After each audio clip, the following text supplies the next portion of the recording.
موجود اليوم بجاردين باوليستا وتحديدا أمام منزل الدكتور راؤول كوتيت، وهو أهم وأشهر الجراحين بالبرازيل والطبيب الخاص لرؤساء الجمهورية البرازيلية. خلينا سوا نتعرف على الشخصية البارزة البرازيلية من أصل لبناني.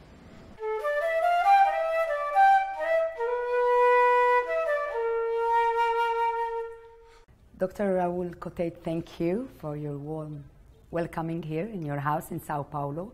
You are today one of the best surgeons in Sao Paulo, in Brazil even, not in Sao Paulo, specialized in the digestive system, and you are a surgeon professor at Sao Paulo University.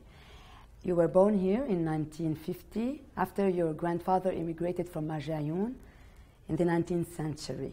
Tell us more about his story and the story of your family's immigration. Well, first of all, I'm very happy to be interviewed by you. I want to say hello to all the people in Lebanon, where in some way we belong to. And regarding my grandfather, my father was a surgeon, a professor of surgery, and he was a very important person in the Brazilian medical scenario. And he was, in a certain way, my great mentor. And I was always proud of him. But then, some 10 years ago, I've been in Lebanon, one of the few times that I've been there, and I went to Marjayoun.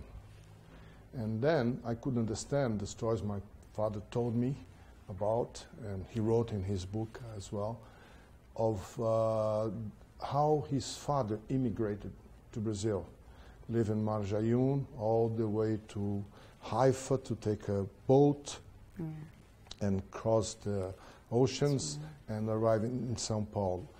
It was very difficult then. He was 13 years old. He didn't know the language, had no money, and there was a few people from Marjayoun or the area around that were established in Brazil. So he came with a few names written, and go and look to this guy or this guy, and well, so he was able to come to Brazil, make his life here. So he started working commerce like all of them used to do at that time. He make some money. He went back to Lebanon to get married, as they used to do at that time. And he was so well self-educated that he was able to have my grandmother in love with him. My grandfather, he never had a formal education, but he was very curious about life, about everything, and he was able to get self-education in a way that when he went back to Lebanon, he met my grandmother, who was graduated from the American University of Beirut. This is amazing. It's at the end of the 19th century. This was really, it's amazing to have a woman being, you know, a diploma holder from the AUB, the American University of Beirut, in the 19th century. That's right. And what's amazing that my grandfather didn't have any, formal education, as I mentioned. So they got married, and they had 2 children. And then my grandfather decided to move back to Brazil and to establish himself in Brazil. And at the time he arrived, he said, well, from now on, I'll be a Brazilian. And he tried to speak Portuguese most of the time at his home. So the 2 brothers of my father was the first one who was born in Brazil. The 2 of them, the oldest ones, they were able to speak Arabic currently. But the other 5 children, not very much, because they didn't have the chance to practice at home. Yeah. So your parents used to speak Arabic in your presence and together in your... My grandparents, yes. Yeah. And your parents? My father never spoke real good Arabic. Okay. He got married with my mother. Your mother also is from Lebanese descent? No, Syrian. Okay, Syrian. My grandparents from my mother's side, they also came when they were young from Syria. This very same way, took a boat, poor people, and make their life. And my father and my mother met here in São Paulo, and they got married. So the story is just about the same for, I guess, most of the immigrants at that time. Yeah. You know, because it was at the end of the 19th century, beginning of the 20th century, there was a huge migration from Lebanon and Syria to Brazil. To Brazil. And how did your parents meet? My father had a friend who was dating a girl, and my mother was the sister, one of the sisters of this girl. Ah, okay. So and that's how they were introduced. Very Lebanese way. Perfect. Yeah. So you were born here in Sao Paulo, and you grew up with your other three brothers. Tell us more about your childhood and the greatest memories you have. Well, my father was a surgeon. He used to work a lot. And so basically, my mother raised us. And we were four. Unfortunately, I lost a brother some 20 years ago. And we had a lot of friends in the neighborhood that used to play soccer all the time. Well, I lived on a small street, and we used to close the street and play soccer on them, like in the very old times. And I raised in a very easy way, in the sense that at that time we had no problems with security, things that we have nowadays. Yeah. On Sundays in the morning, my father used to go to the hospital to see his patients, and he put the three of us, the oldest ones, in the car, and we used to spend the time playing in the garden. The hospital had a huge, nice garden, but I can remember many times I used to ask him, take me with you to see the patients. So at that time, very, very small, that tall, I had to put my head up like that to see what he was doing when he was examining the patients. And of course, he always asked the patient, do you mind if my son comes in? And also, that's so nice, so cute, little kid, come in. And I think that was the way I started to like the doctor's life. I think so. Yeah. So your father being a surgeon, it influenced you also. Well, he influenced me because you were interested in discovering this field and specializing later in being also a surgeon. Specialization was another thing, but I learned the beauty of being a doctor since I was a young boy. And I also enjoyed to see how happy he was being a doctor. So he was passionate. He had an office in his house. He used to study during the weekends and preparing classes, lectures, and I loved to sit beside him and watching what he was doing. And I had also my homework to do, and I like to do my homework in his office with him. So this influenced me very, very much. Of course. So at the time I had to decide what to do. It took me not too much time to find out that to be a doctor would be my career, life. Yes, your life. And I know that your father also published some medical books. Yeah, well, my father was a very known surgeon in Brazil and all over the world. He developed a surgical technique in his time, some 50 years ago, that was very, very known. And he was one of the first doctors in Brazil to establish very strong relationship with other doctors from other countries. In a certain way, he helped very much to put Brazil in the medical scenario when until some 34 years ago, Brazil was a very undeveloped country, not what we are today. And so he was a really important person. Syrio-Lebanes is one of the best in this country. Of course, if not the best, still today. Well, more than ever, I would say. And there was a trick on that. because when the hospital starts, it was created in 1921, but didn't start until 1965 when my father was the first director. When he died, I succeeded him.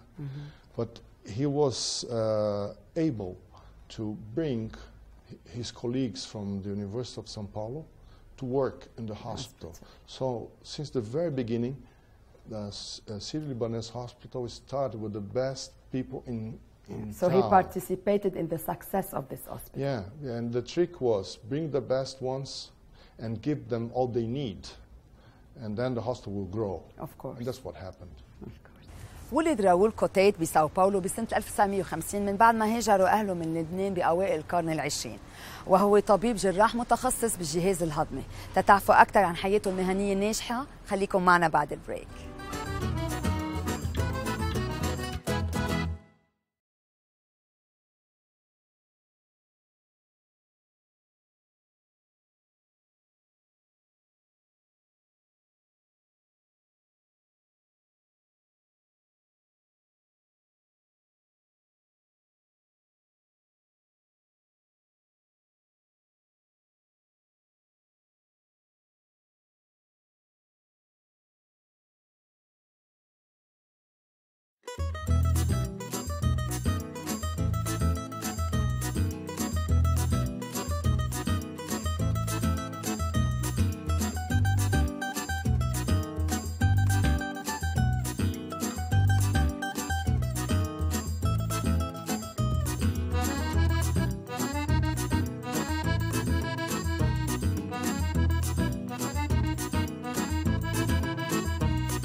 I would love to talk about your career now, which is really amazing.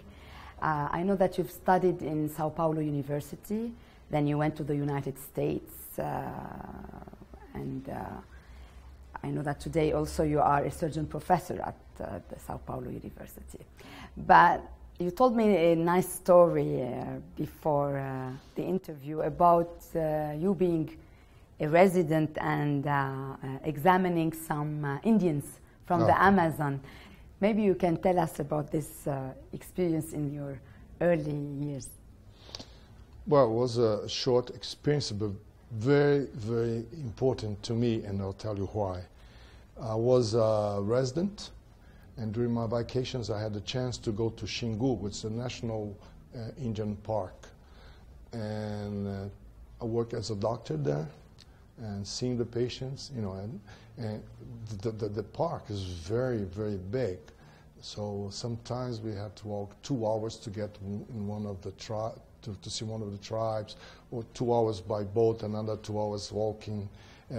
But it was amazing because the Indians, they are a special kind of people. Special in what?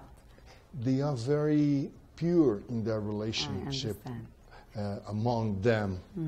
I learned with the Indians something that's very, it's a great value. They respect each other, and they live in a community. They have their own individuality, but they are members of a community. Usually small communities, but a very respectful relationship among them. And this is something that we don't see anymore in this way. We are losing these values nowadays. I always try to remember the way to respect other people, and I always remember the Indians that I met. I have very nice memories from this short time, and because life is always something that you go to. You look for values. Of course. You look for values. So I'll tell you, I live in Brazil. I'm a Brazilian. I was born here. My father was born here. but my background is Lebanese, and I don't speak Arabic. My children don't speak Arabic. My wife, Marcia, has a Lebanese background as well. Mm-hmm. She doesn't speak Arabic. But we have the values from our grandparents. This is what I noticed. Yeah. So we keep the values and the food as well. And this is the most important thing. Well, not the most important, but very important one. The nicest one very important in Lebanon. This is what make us famous all around the world, our food. Even we have here, you have the sfiha and the kibbeh, that is Lebanese. Yeah. Dr. Cotait, you are today one of the most important and famous surgeons in Brazil, and you are the personal doctor of the past presidents and the present president, Dilma Rousseff. Tell us more about this experience being the private doctor of a president of the Republic. It's an honor to be chosen to be the doctor of presidents and some other respectful people from my country. But, you know, for me, every single patient, it's important. Of course. Or are equal to you? They are equal in the sense that I give my best to each of them. But the sense that you, in a certain way, interfere what's going to happen with these people, and people will interfere what's going to happen with the country, it's something that you have to. It's something that you have to put in the game all the time. What matters is that I can, by example, show other doctors how to act as a doctor, how to behave, and to the people in general, what are their rights, what they can get from medicine. You know, because people follow what's happening with the politicians, their idols, their singers. You know, yes, this is important. I understand. And you always have to be humble.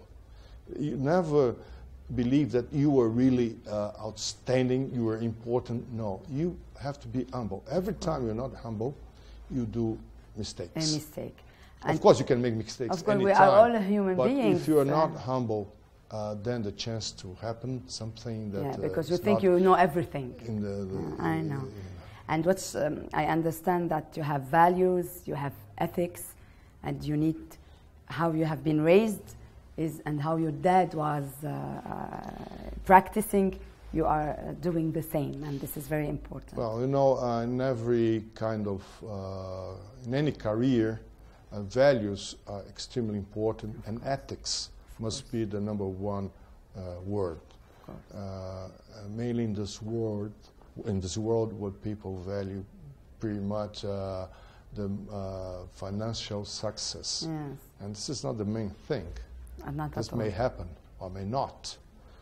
The importance that whatever you do with properly and being happy by doing it. Yeah. Dr. Cotait, in your opinion, what made your success? Is it your professionalism, your experience, the values you believe in?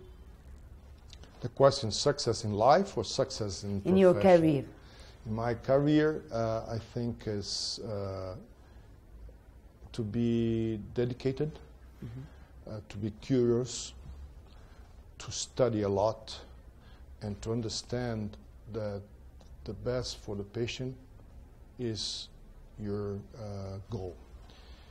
You know, this is what we learned from Hippocrates 400 years before Christ, when he told us that the doctor has as a mission to take care of his patients. And that's what I try to practice. As better, as much as I can, you know. And of course, when you mix with scientific activities, you tend to become better, because you always have to learn more. You have to learn more, and when you have to teach, you always have to be, you know, in a higher grade. So it's a mix between seeing patients and having, at the same time, a scientific life. Of course. Did you ever fail in any of your surgeries? I'll tell you a story. I wasn't a medical student yet, and I saw my father crying. I saw my father crying 3-4 times in all his lifespan. And I said, well, what happened? He said, well, you know, I lost a patient, and it makes me sad. So I learned this from him. I never want to lose a patient. I never want anything to go wrong. Sometimes we have to make decisions that seems to us that they are the best ones. And then in the long range, you see that you could be doing something different behind. And then you regret. But you have to be very sure that you were taking the best decision at any single moment in your life, you know, because, and this is based on your knowledge, your experience, your feeling. It's a mix of things. And the more you have all these 3 elements in your decision-making process, the best will be your decisions during life. You were the former director of the Syrio-Lebanes hospital, which is one of the best hospitals in Latin America. Tell us more about your responsibilities then, and why is this hospital, as I heard, you know, solicited by all the VIPs and the politicians here in Brazil? You see, the hospital has a very nice combination. Some of the best professionals work there. The hospital gives everything that we doctors need to have the best practice. And the doctors were in the very beginning the referral of the patients, and they brought them to Syrio-Lebanes. Nowadays, the name of the hospital is very strong. So patients want the hospital and the doctors. So it's a combination again. And they have the best services, I understand. We have everything we have is top of the line. You see, but we are not the only hospital that have all of this nowadays called commodities. But others have as well. But I think our combination, and behind that is a very warm atmosphere.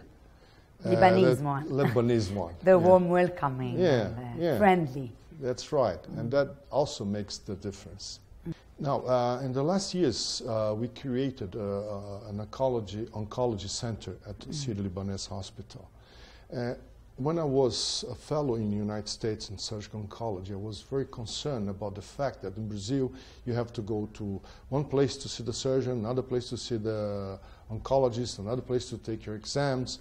So I decided, let's make a center in the hospital.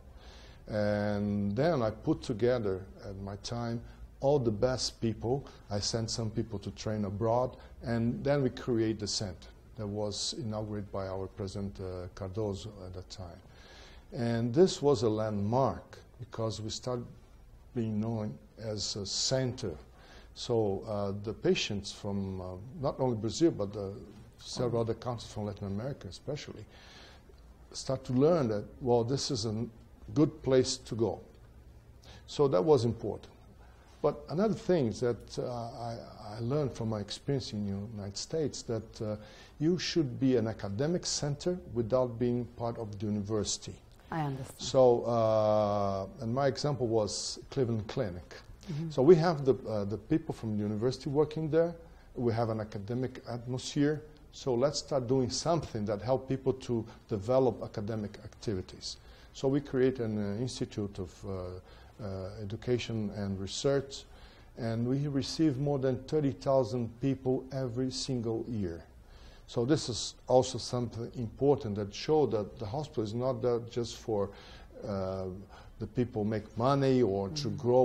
We are here to contribute with our society by giving the best treatment for our patients and to give to professionals in health the opportunity to learn from us. Yeah, and we can notice that the most famous doctors today are from Lebanese descent all over the world. What is the percentage of Lebanese descent doctors that you have at the hospital and amongst your students too? it's amazing. There are many, many Lebanese and Syrian descendants that go to medicine and to politics as well. Yeah, of course. We met many. Yeah. Okay. So, but at the Syrio-Lebanes Hospital, we don't choose people by their ethnical background. Of course. By and competence. So it's by competence. Of course, there are many descendants that are really competent. At the medical school of the University of São Paulo, I counted a few years ago, 1/3 of our full professors had a Lebanese last name. Mm-hmm.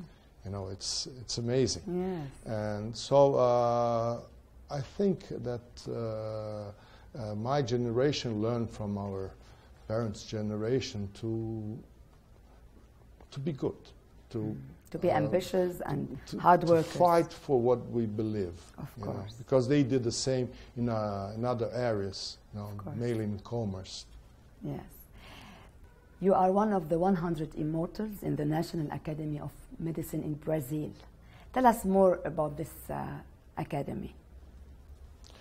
There's a lady, the best writer in Brazil. He's 90 years old now, Lígia Fagundes Teles, and she used to say, she's a member of the Brazilian Academy of Letters, and she used to say that immortal is somebody who has no place to die. You know? So the word is mortal. But anyway, the Academy tries to congregate some of the best well-known doctors in the country. We're 140 of us are surgeons, 40 are are physicians, not surgeons, and 20 are in basic science. That's the mix of the academy. It's a very... it's prestigious, of course. It's very prestigious. It's very prestigious. I'm very happy to be elected one of the members. Of course. Yes. And you have won many prizes and rewards.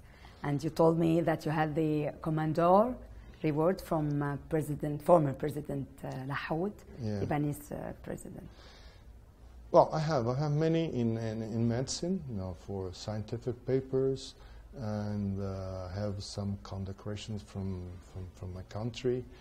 And I have one that pleases me very much, is the Commandor from President Lahoud. The highest. It's like, yes, you were part of the game in Lebanon. Of course, and you are rewarded by your, the country of your origins. It has another taste. Isn't it's it? A nice taste. Nice taste. You have published many books, many medical books.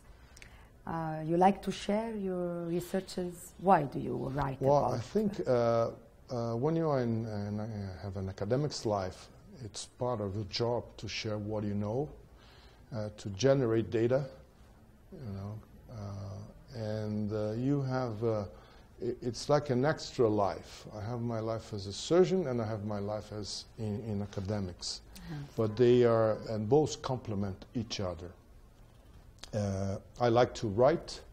I have books published in Brazil. I have books published in the United States. I have books, most of them in surgery, a few of them in public health. I was a former secretary of health in São Paulo. And so I got the taste for that. So I say that in my free time, instead of raising horses, things like that, I do some health work. You should be very proud of your career, Dr. Cotait. مثل ما شفنا صار راؤول كوتيت من أهم الحكماء بالبرازيل، وهو الحكيم الخاص لرئيس الجمهورية السابق، كما أنه المدير السابق لمستشفى سيريو ليبانيز الواقفة قدامها، وهي من أهم المستشفيات بأمريكا اللاتينية. تتعرفوا أكثر عن حياته الشخصية خليكم معنا بعد البريك.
love to talk about your family. Okay. You have a wonderful family. I met your wife, one of your sons. You are married to Marcia, and as you said, she has Lebanese descent too. How did you meet? And tell us more about your love story. Okay. I know Marcia since we were young kids. Our parents were good friends, and they used to go out for dinner on weekends. They have a very nice relationship. But I never had the chance to be with her until I was 27. Mm. And after 1 year, we got married. And she was always best if I could had the chance to find my life. We're together 35 years. And she supports me, of course, you know, with all this crazy life, because I travel a lot to meetings, classes, and things like that.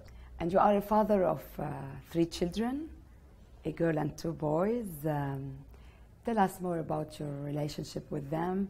Are you close to them? Do you spend some time? Do you find some time to spend with them? Of course. My family is the most important thing in my life. You know, and of course I don't spend all the time that I want to with them.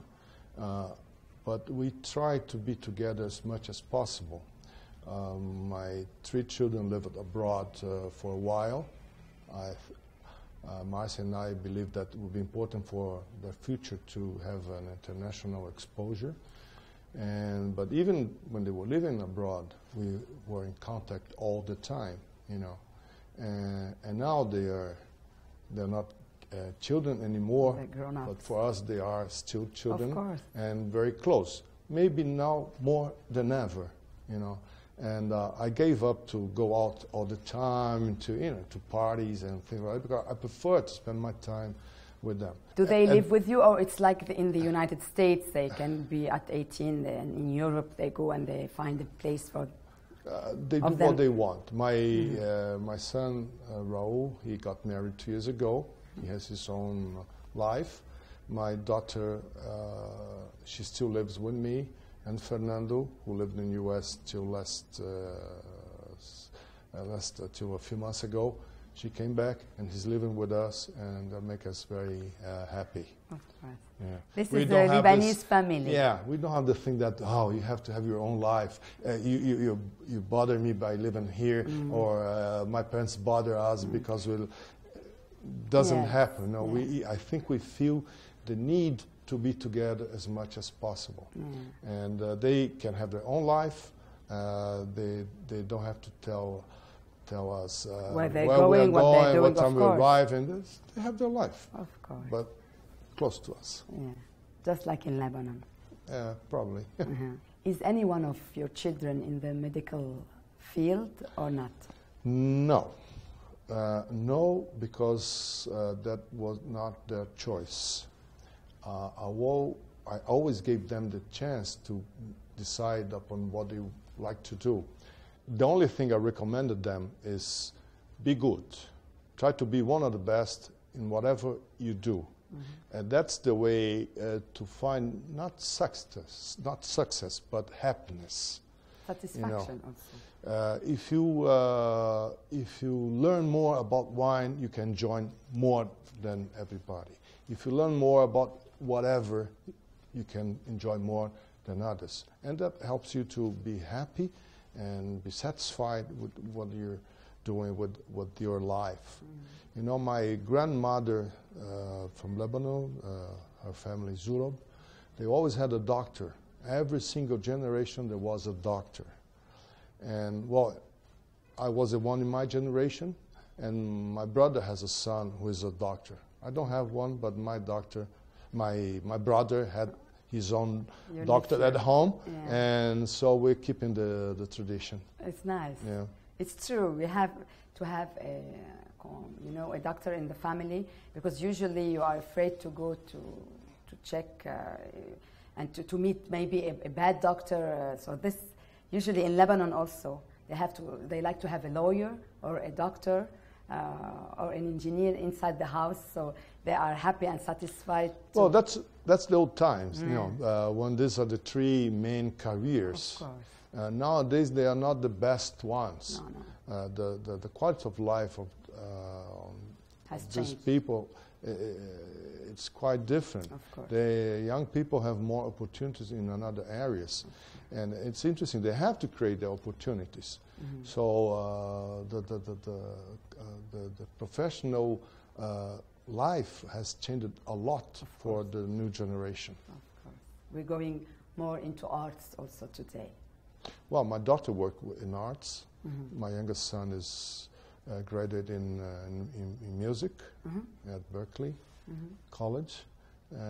But they have, you know, they do what they want. Of course. But be good. And you talked with them about their Lebanese origins, and did they visit Lebanon with you?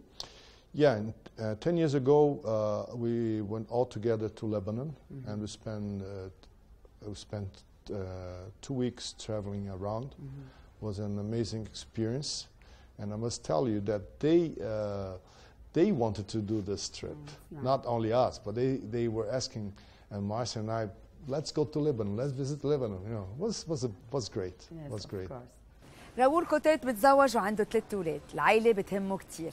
إذا بدكم تعرفوا أكثر عن علاقته بلبنان واللبنانيين، خليكم معنا بعد البريك.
Talking about Lebanon, I would like to know what did you feel when you first visited Lebanon and Marjayoun?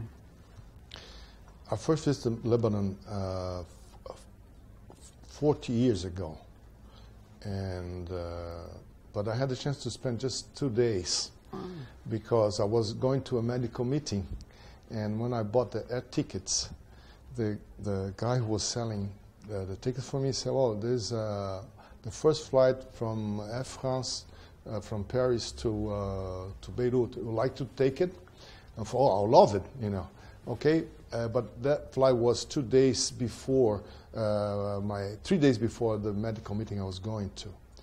So I met some of my relatives in these 2 days, of course, short visit, and I kept willing to go back.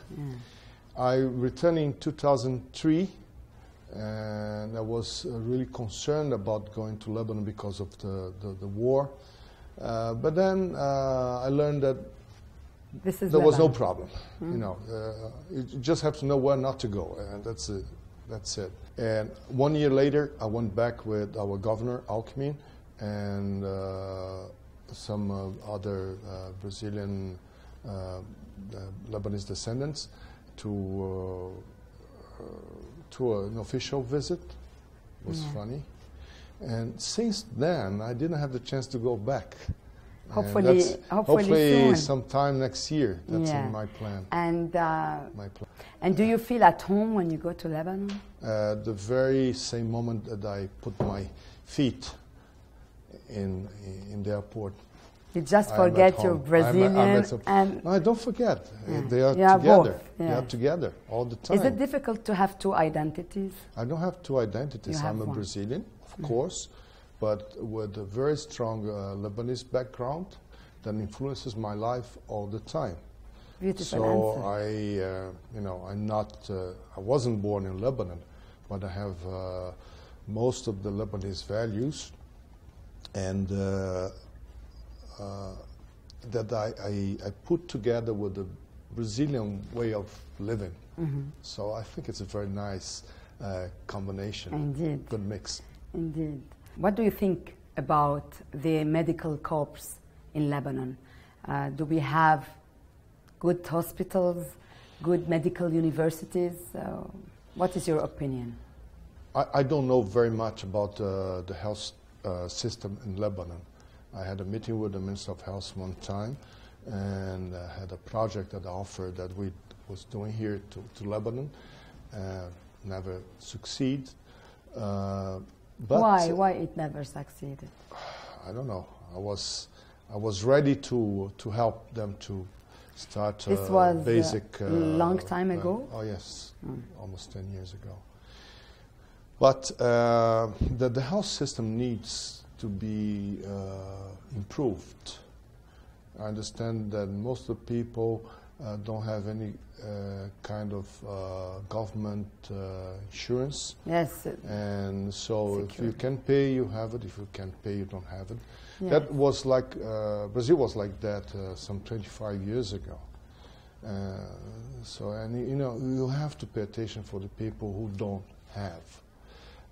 Those the money. Who have the way to pay for the expenses, you always can build and improve the private system. Sure. But for those who don't, that's a problem of the government. Of course. And Lebanon is not that big, so it's not a big deal to start something only new. for millions of citizens, and when Sao Paulo is 11 million. 11 million, almost 3 Lebanon. Of course, of course. But at least 10% of the people here are Lebanese descendants. Yes, yes. Yeah, at least 10-15% in Sao Paulo. Of course, they told us between 6 and 8 million. Yeah. In Sao Paulo, a million. A million. I mean, in Brazil. Yeah, in Brazil, the biggest the people diaspora. People say 10 million, 15 million. Yes. You never know, because many people get married and change their last name. Of course, and they so don't you have even a register. Brazilian, Portuguese, or whatever German last name, and the mother was, have a Lebanese last name. Would you like to maybe achieve something in Lebanon concerning health and hospitals? Oh, I'd love to help. Oh, you would like to. Yeah. So it's a message to all the ones concerned, maybe the government, maybe the new Minister of Health, if he would like to do anything with Brazil, and especially... I'd be more than pleased to help in any way. Dr. Cotait, maybe you have a last word to all the Lebanese viewers who are watching us tonight in Lebanon and all over the world? Well, I want the Lebanese people to know that Lebanon is in Brazil, and that we in Brazil have Lebanon among us, in our hearts. It's interesting, we don't feel like we are divided. You're Brazilian, you're Lebanese. No, we're both at the same time. Because we put together the best values of the two countries. So to finish, I'm very proud that my parents came from Lebanon. And we are very proud as Lebanese, as purely Lebanese, to have great people like you of Lebanese descent. And we hope that we can cooperate together for a better Lebanon, I hope. Thank you. And thank you very much. I thank you. بحلقتنا اليوم تعرفنا على الدكتور راؤول كوتيت، الإنسان العظيم اللي آمن بالقيم وأيضا الضمير المهني اللي أوصلوه إلى نجاح ما له حدود.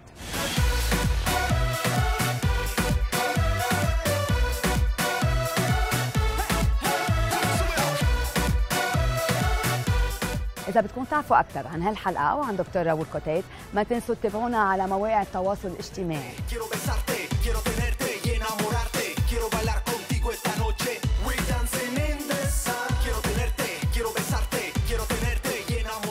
وما تنسوا تحضرونا الأسبوع القادم بنفس الوقت لتكتشفوا اسم جديد من أسماء من التاريخ.